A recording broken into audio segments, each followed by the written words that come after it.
then I'm gonna have to be super quick because this is half term, and to be honest, I just recorded this whole thing having forgotten to press capture because I'm an idiot. As I said last week, this week it's all about this, The Three by Sarah Lotz, and I was looking forward to reading it. I've been super excited about it because everyone's been raving about it all over the place, and so I got hold of it, and yeah. It's about 4 simultaneous airplane crashes, and there are 3 survivors. That's 1 survivor from each crash. We hear possibility of a 4th survivor. In fact, we meet the 4th survivor briefly in the narrative, and then he sort of disappears into rumour.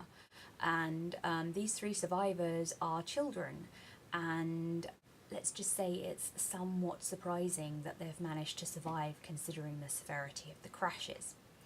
Anyway, at one of the crashes, the Japanese aircraft crash, is a lady named Pamela May Donald. Her sort of preacher, he's a bit up himself, don't like him very much. She sends a voice message that talks to him specifically, asking him to watch out for the boy. Now this boy is the survivor of the crash. She doesn't survive, and this boy ends up in hospital having been rescued, and he is taken back to his family in Tokyo eventually. And the same happens with the other 2. One is a little girl, the other one's another little boy who lives in New York. And anyway, her preacher grasps onto this message and he creates a blog post and a website and calls himself a Pamelist because he wants to walk in the big leagues of the evangelist world. And he gets what he wants, but it doesn't quite go as he planned. And same goes for all the families of these kids. They get the kids back, but getting these children back doesn't quite go as planned either, because these children are not as they were. Anyway, this is done in a sort of,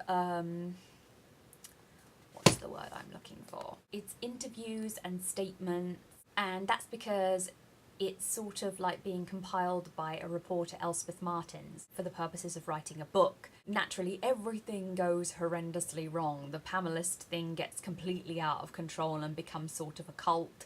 And I'm not going to give away what happens to these children in the end and their families. Suffice it to say, it's not particularly pleasant. But all in, this book did not impress me as much as I was hoping it would. I think it's a case of so much hype that you end up underwhelmed when you actually get to read or see or hear whatever it is you've had excessively hyped.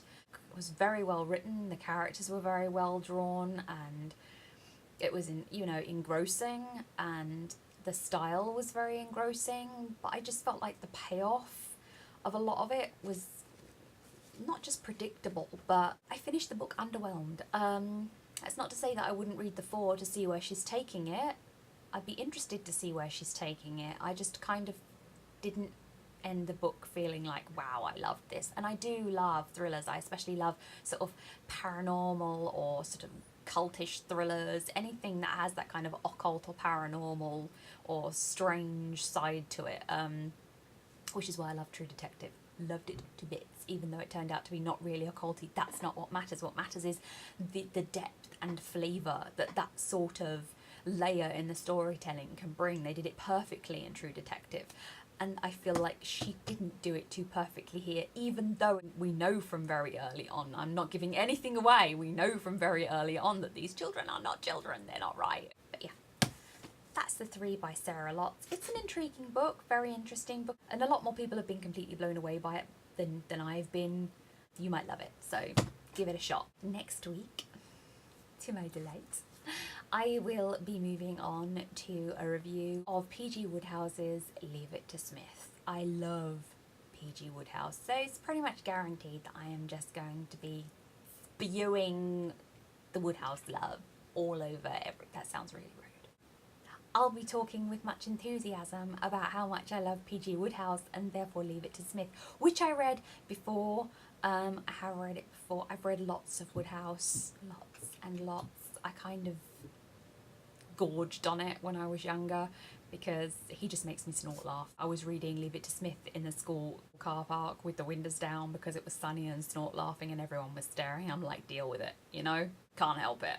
It's Wodehouse. It's hilarious. Anyway, So I hope you tune in next Friday to see me gush enthusiastically about everything Woodhouse. I'll see you then. Thank you for watching. Bye.